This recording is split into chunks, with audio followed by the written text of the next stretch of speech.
मैं ना हमेशा अपने स्टूडेंट्स को या यूँ कह लो जो बच्चे गवर्नमेंट एग्ज़ाम की तैयारी कर रहे हैं, उनको मैं हमेशा कहता हूँ कि ये एक ऐसी फ़ील्ड है ना, उसमें हारता वो नहीं है जो अ, फ़ेल होता है एग्ज़ाम में, हारता वो है जो जल्दी क्विट करता है। अगर आप क्विट नहीं करोगे, तो फ़ॉर श्योर आपकी जॉब लगेगी, आज नहीं तो कल लगेगी, 2 साल, 3 साल लगेंगे, हो सकता है 4 साल भी लगे, लेकिन आप निकाल दोगे। हाँ, अगर 4 साल में नहीं लगे, फिर तो आपको निकल जाना चाहिए और हर बच्चे को स्टार्टिंग में पता रहता है कि वो जीतेगा या हारेगा। अब भी सेम चीज़ ना फ़ॉलो होता है हम टीचर्स के लिए भी। हमने एक प्रोटेस्ट स्टार्ट किया, पहले हम डीओपीटी मिनिस्टर से मिले, ठीक है? जो हमारी पहली जीत थी, उसके बाद हम दोबारा प्रोटेस्ट पे गए और प्रोटेस्ट को मैं पूरी तरीके से फ़ेल भी नहीं बोलूँगा। सेकंड वाला जो प्रोटेस्ट था, उसमें भी हम बहुत हद तक सक्सीड रहे, अपनी बातों को ऊपर तक पहुँचाया। डीओपीटी ने भले ही कमेंट में हम सब पे डाल दिया, बट दैट मीन्स कि वहाँ तक बात पहुँची। बात वहाँ तक पहुँची। पहला काम हमारा यही होता है कि वहाँ तक पहुँचाना हो। अभी अब हम क्या करें? क्या हम क्विट कर दें? नहीं।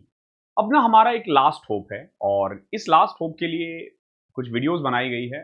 सैनी सर ने बनाया, भूतेश सर ने बनाया, आभास सर ने बनाया और एक राहुल सर ने बनाया। ठीक है? तो कमेंट में बच्चे भी मुझे कह रहे थे, हालाँकि मैंने उसे अपने टेलीग्राम पे शेयर कर दिया था और बच्चों ने बोला कि सर आप इस पे भी वीडियो बना दो और मेरा मानना है कि हर टीचर की ना अपनी एक रीच है, अपना एक स्टूडेंट है, जो एक दूसरे से डिफरेंट है। इट्स वेरी नॉर्मल कि अगर आप किसी और चैनल से मैथ्स पढ़ रहे हो तो आप मुझसे नहीं पढ़ोगे। अगर आप मुझसे पढ़ रहे हो तो आप किसी और से नहीं पढ़ोगे और अगर आप सबसे पढ़ रहे हो तो आपकी नौकरी नहीं लगेगी फॉर श्योर, क्योंकि सबका अपना-अपना वे होता है, आपको एक तरीका सेलेक्ट करना होता है। तो अभी जो मैं आपको बताने वाला हूँ ना, ये हम लोगों के लिए ना लास्ट होप है। लास्ट होप मैं क्यों बोल रहा हूँ? क्योंकि अब हमारे पास कोई तरीका नहीं है। सुप्रीम कोर्ट पे पीआईएल फाइल हुआ है, वो चलता रहेगा। लेकिन फिलहाल अभी हमारे हाथ में यही है कि हम अपनी बातों को ना ऊपर तक पहुँचाएँ। आपको पता है कि देश 4 चीज़ों से चलता है। एक होता है हमारा मीडिया, जिसको हम 4 पिलर कहते हैं। एक होता है हमारा लेजिस्लेचर, ठीक है, जिसको हम चुन के भेजते हैं। एक जुडिशरी, ठीक है। अब देखो, जो चौथा है, वहाँ तक हमने ऑलरेडी बात पहुँचा दी है, ठीक है। अब उनके हाथ में बहुत कुछ है भी नहीं। अब 3 चीज़ें रह गई हैं, ठीक है। मीडिया को हमने भेज दिया है, अब हम किस-किस को भेजने वाले हैं? पीएमओ, ठीक है, प्राइम मिनिस्टर, प्रेसिडेंट और जो चीफ जस्टिस ऑफ इंडिया है, वहाँ तक हम अपनी बात को पहुँचाएँगे। अब आप बोलोगे सर क्यों पहुँचा रहे हैं? तो सबसे पहले ना आपको ये समझना पड़ेगा कि व्हाई वी आर हियर, अभी हम यहाँ क्यों हैं? आप सोचो कि अभिनव सर ये वीडियो क्यों बना रहे हैं? या कोई भी सर ये वीडियो क्यों बना रहे हैं? तो मैं आपको सिंपल रीज़न बता देता हूँ। जैसे ही एसएससी ने सिलेक्शन फेज़ के लिए अ, सेंटर अलॉट किया था, तभी से हमारे पास मैसेजेस आना स्टार्ट हो गया कि सर बहुत दूर-दूर सेंटर भेज रहे हैं, बहुत सिटी भेज रहे हैं। हमने सोचा चलो ठीक है, फेयर एग्ज़ाम के लिए करना होगा। फिर बाद में जब एडमिट कार्ड रिलीज़ किया तो हमने देखा कि बहुत लोगों का स्टेट चेंज कर दिया गया है, बहुत लोगों का एडमिट कार्ड चेंज कर दिया है, कई लोगों का एडमिट कार्ड भी नहीं आया। हमने फिर आवाज़ उठाई।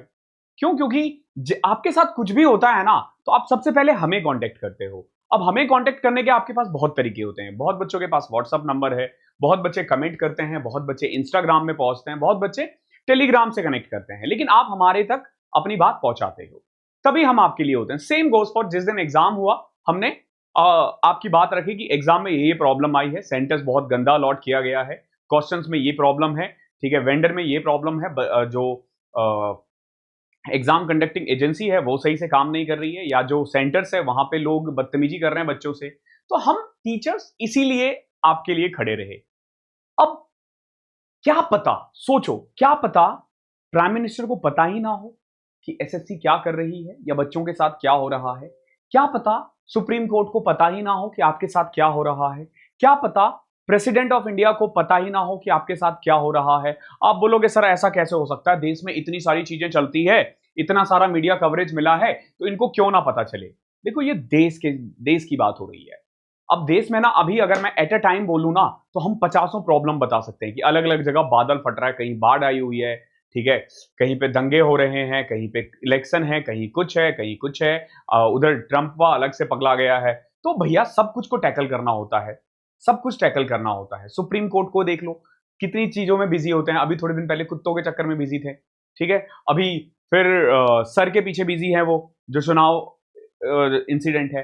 तो देखो, मैं ये कह रहा हूं कि क्या पता उनके पास अब तक हमारा मैसेज पहुंचा ही ना हो, तो अब हमारा काम है कि अपना मैसेज उनके पास पहुंचाना।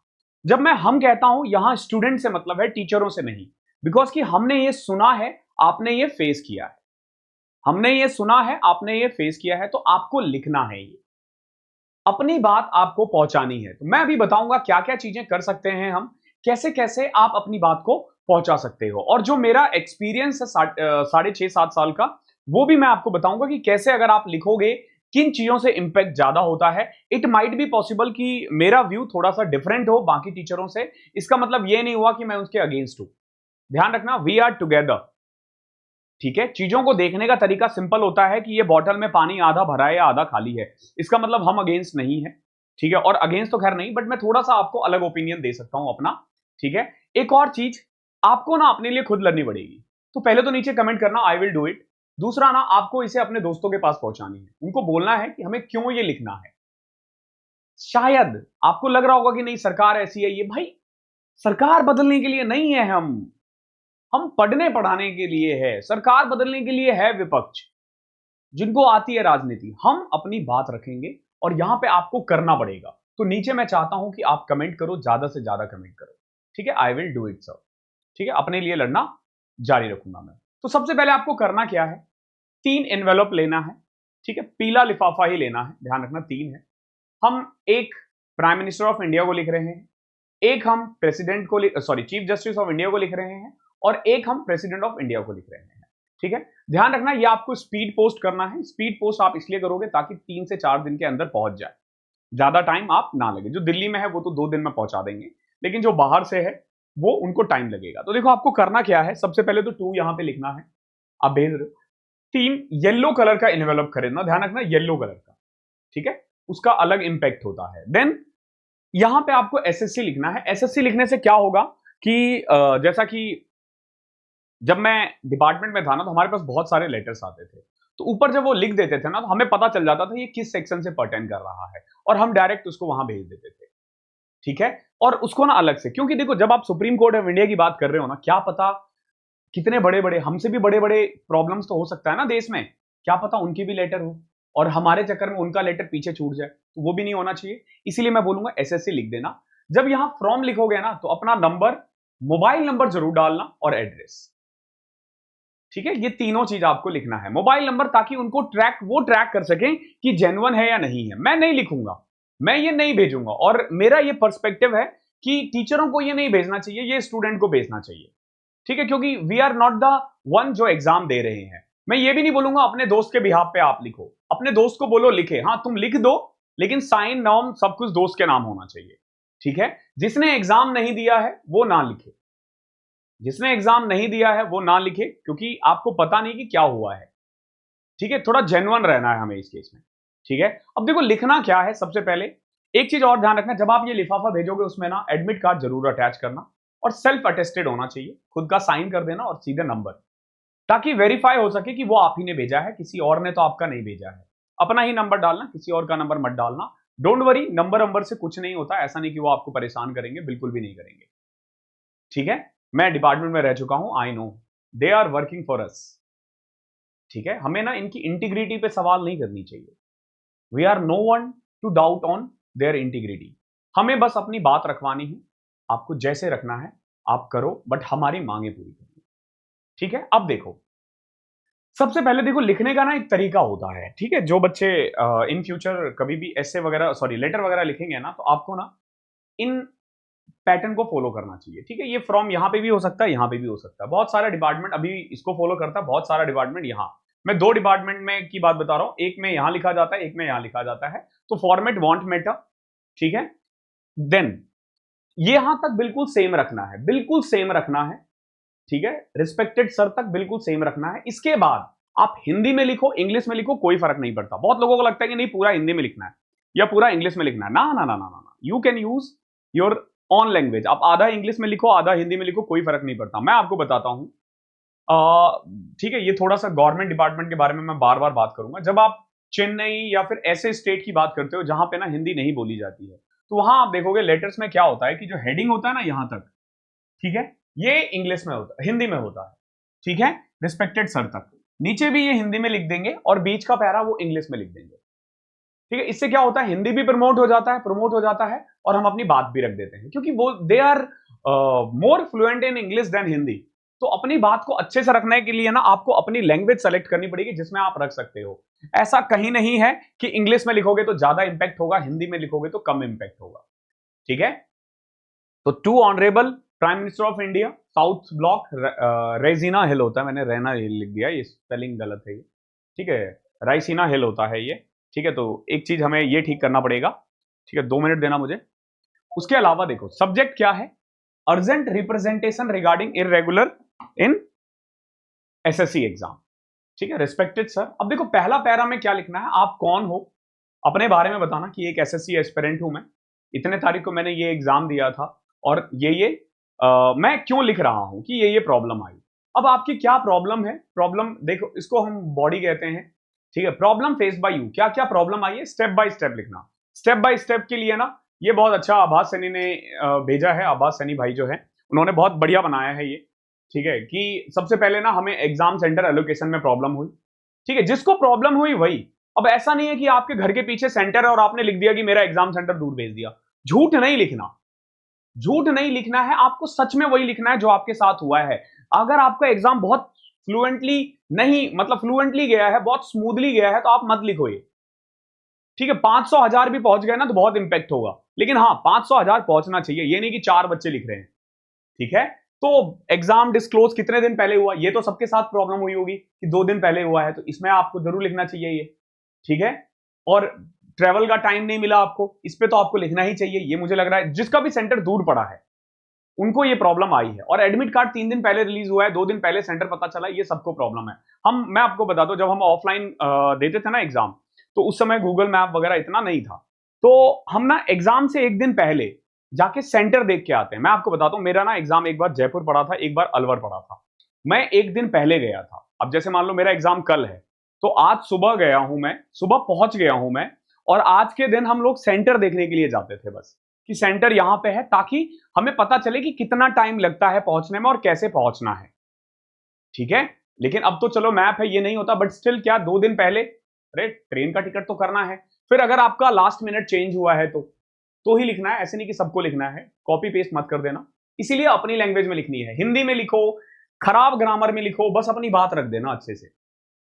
ठीक है, इंफ्रा में क्या प्रॉब्लम आई थी, ठीक है, जैसे सेंटर्स बहुत गलत होंगे, या टाउन सेंटर्स बहुत दूर होगा या खेत में होगा, ये भी प्रॉब्लम आई थी। देन सिस्टम क्रैश हुआ था, वो सर्वर में जो प्रॉब्लम आई है, माउस में जो आया है। ठीक है, या क्वेश्चंस में इमेजेस कम थे, आई मीन गायब थे वो। ठीक है, देन स्टाफ का बिहेवियर आपके साथ कैसा था, बहुत जगह बदतमीजी हुई है, रूड हुआ है। एक बच्चे ने मुझे लिखा था कि पहले पेन बांटा और फिर बैठ गया। ठीक है, ध्यान रखना, पेन का भी आप लिख सकते हो, लेकिन पेन में प्रॉब्लम आई हो तो ही। ठीक है, जो जो प्रॉब्लम आई है। ठीक है, फिर क्वेश्चंस में क्या क्या इश्यू आया है, और एट द एंड ना आपके आंसर की में क्या प्रॉब्लम है वो भी आपको बताना है। ठीक है, और एट द एंड आपने एसएससी पे बहुत सारे मेल्स वगैरह लिखे हैं, आज तक इसका कोई रिप्लाई नहीं आया है, ध्यान रखना।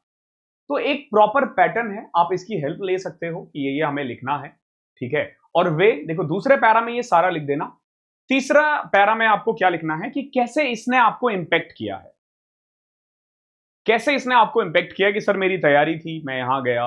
ठीक है, मेरे घर वाले की कंडीशन इतनी अच्छी नहीं है। मैं आपको बताता हूं, जब एसएससी की बात होती है ना, या तो आप गरीब हो या आप लोअर मिडिल क्लास में हो, मैक्स टू मैक्स आप मिडिल क्लास में हो, अपर मिडिल क्लास के लिए ये एग्जाम नहीं है, ये एग्जाम नहीं है, और वो नहीं आते हैं इसमें। वो यूपीएससी में जा सकते हैं, रिच भी उसमें जा सकते हैं, बट एसएससी में नहीं आते हैं ये। ठीक है, तो how it impacted you, what are your expectations, आप क्या चाह रहे हो कि क्या कैसे कैसे एग्जाम को ठीक कर सकते हो। आप ये लिख भी सकते हो, नहीं भी लिख सकते हो, कितना इंपैक्ट हुआ है आप ये भी करके छोड़ सकते हो। बाकी अगर आप चाहते हो कि ये अपने सुझाव भी रख सकते हो। ठीक है, तो इस तरीके से ना आप 3 या 4 पैरा में लिखोगे। From this again mobile number जरूर डालना बार बार। ठीक है, 3-4 जगह मोबाइल नंबर डालना और सेम नंबर डालना जहां पे भी होगा। ठीक है, बाकी मैं आपको जाने से पहले जब आप लिखोगे ना, तो मैं आपको कुछ चीजें बता देता हूं। लैंग्वेज से फर्क नहीं पड़ता कि आप हिंदी में लिख रहे हो या आप इंग्लिश में लिख रहे हो, आप इंग्लिश भी यूज कर सकते हो, जैसे मैंने बताया ना, आधा इंग्लिश आधा हिंदी, कोई फर्क नहीं पड़ता। बी ओरिजिनल, बी ऑनेस्ट, अगर आपके साथ हुआ है तो ही लिखो, वरना मत लिखो। ठीक है, मैंने बोला था ना शायद मैं यहाँ पे बाकी टीचरों से नहीं मैच कर पाऊंगा, लेकिन इसका मतलब ये नहीं कि वो जो कह रहे हैं वो गलत है या जो मैं कह रहा हूं वही सही है, ये मेरा ओपिनियन है। ठीक है, तो थोड़ा ओरिजिनल रहना, जिसके साथ हुआ है वही लिखना है और लिखना है। लेकिन अब ऐसा नहीं कि आपने सिलेक्शन फेस दिया नहीं, आपने स्टेनोग्राफर दिया नहीं, आप लिख रहे हो, ठीक है। Right only what you have faced, not what other faced. आप अपने लिए हो, दूसरों के लिए नहीं, ठीक है। Please first learn to fight for your self, बाद में हमारे लिए लड़ना, ठीक है। और एक चीज ध्यान रखना, जो स्पीड पोस्ट है ना, उसका रिसिप्ट जरूर रख लेना, ताकि इन फ्यूचर अगर हमें आरटीआई डालना हो कि जवाब नहीं आया है इसका, तो वो काम आए, ठीक है। और एक और चीज, मोबाइल नंबर लिखना मत भूलना, बिल्कुल भी नहीं, ठीक है। और do it without being fail, बिना फेल हुए आप इसे लिख लेना, ठीक है। और थैंक्स नहीं बोलूंगा आज जाने से पहले, बस इतना ही बोलूंगा, do it for your self. Thank you so much.